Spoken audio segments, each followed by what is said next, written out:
Méditons un instant sur la création d'Allah Tabarak wa Ta'ala. Mon frère, ma sœur, imagine qu'un jour tu te retrouves face à un tableau magnifique. Tu t'arrêteras sûrement devant celui-ci, tu l'observeras, tu demanderas qui est-ce qui l'a dessiné. C'est sûr et certain, tu vas te dire qui est-ce qui l'a dessiné, ce magnifique tableau. Et tu t'en souviendras longtemps. S'il en est ainsi des tableaux qu'ont dessinés les êtres humains, qu'en est-il des magnifiques tableaux qu'Allah Tabarak wa Ta'ala a créés et qu'il a disposés partout autour de nous? Pourquoi ne pas s'arrêter et méditer sur ces impressionnants tableaux qu'Allah Tabarak wa Ta'ala a créés? Sachez mes frères et sœurs qu'à tout moment où vous observerez la création d'Allah et que vous méditerez dessus, vous vous rendrez compte qu'à chaque fois vous vous retrouvez face à une chose d'une splendeur inouïe. On se doit de méditer sur tout détail qu'Allah Tabarak wa Ta'ala a créé. À chaque fois que le soleil se lève ou se couche, à chaque fois qu'on voit la lune, à chaque fois que la pluie tombe, à chaque fois qu'on voit les nuages, à chaque fois qu'on se retrouve face à un beau paysage tel que les montagnes, la mer, la verdure, etc. Il faut s'arrêter face à cela et méditer. Et méditer.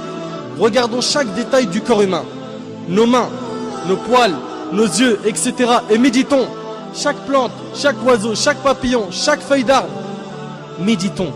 On ne doit pas négliger cette grande adoration qui est la méditation. À chaque fois que l'on observe une invention, on peut reconnaître les qualités de son auteur à travers les détails de cette invention. Par exemple, l'inventeur de l'ordinateur était sûrement quelqu'un de très intelligent. Les constructeurs des pyramides étaient sûrement des gens forts. L'auteur d'un joli tableau est sûrement un artiste très doué, etc. Qu'en est-il du créateur de cet univers? La première chose sur laquelle on doit méditer est la création de cet univers parfait par Allah Tabarak wa Ta'ala qui l'a créé à partir du néant. Allah Tabarak wa Ta'ala a dit dans Sourate Al-Baqarah, et médite un petit peu sur ce verset. Allah Azza wa Jalla a dit dans Sourate Al-Baqarah, Sourate 2, verset 117, Badi'us samawati wal ard. Badi'us samawati wal ard, qui signifie il est le créateur des cieux et de la terre à partir du néant. À partir du néant. Allah Azza wa Jal est le seul capable de créer à partir du néant. Il dit à la chose soit et elle devient. Soit et elle devient. Cela signifie que les cieux et la terre sont des chefs-d'œuvre qu'Allah Tabarak wa Ta'ala a créés. Regardez subhanallah. Méditez un peu sur cet univers. Regarde un petit peu. La lune tourne autour d'elle-même et tourne autour de la terre. La terre tourne elle aussi autour d'elle-même et tourne autour du soleil avec la lune. Toutes les autres planètes tournent autour du soleil et tournent aussi autour d'elles-mêmes. Et leurs satellites eux aussi tournent autour d'eux-mêmes. Et tout ce système solaire, comprenant le soleil, la terre, la lune, les planètes, les satellites, les étoiles, etc. Tout cela appartient à notre galaxie qui est la Voie lactée. Subhanallah, c'est quoi cette perfection? C'est quoi cette perfection?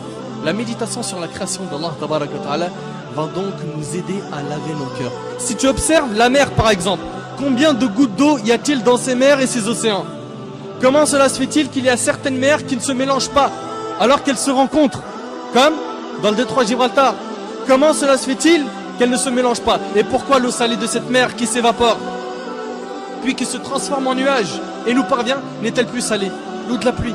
Subhanallah, ça part d'une eau salée et ensuite c'est de l'eau qui n'est plus salée. D'autre part, saviez-vous que si ces mers étaient stagnantes, elles auraient pourri?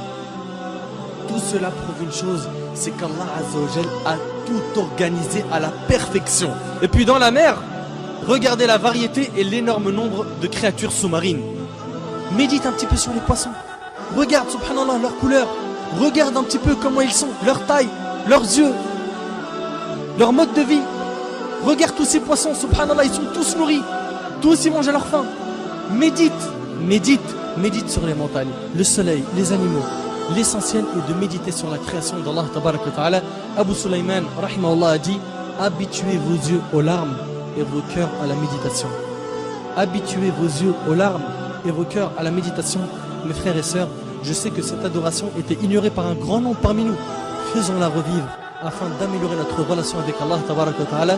Et je termine en demandant à Allah Azza wa Jal de faire de nous des pieux qui réfléchissent et qui méditent sur la création d'Allah Azza wa Jal.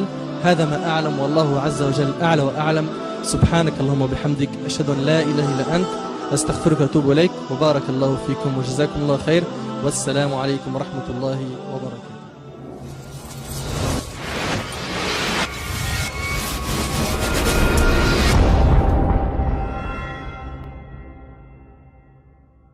إن أعجبك الفيديو لا تنسى الإعجاب والاشتراك في القناة.